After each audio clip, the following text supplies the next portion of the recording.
Ijon Xorazm vohasidagi qadimiy va mashhur ovqat turlaridan biri hisoblanadi. Tashqi ko'rinishidan xom go'shtga o'xshasa-da, aslida u maxsus usulda pishiriladi. Bu taom Xorazmning gastronomik tashriq qog'ozi hisoblanadi.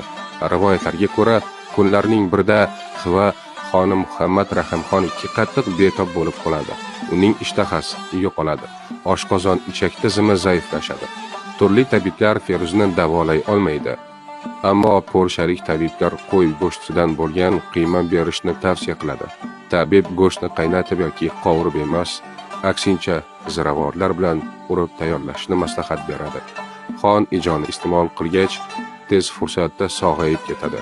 Shundan so'ng bu taom Xiva zodagonlari, keyinchalik esa butun Xorazm xalqi orasida ommalashadi. Yana bir tadqiqotchilar ijon qadimda ejon deyilgan, yana etkajon kiradi. Uni maydalab choqish orqali deya taqdim qiladilar. Ijon tayyorlash uchun uncha ko'p masalliq talab qilinmaydi.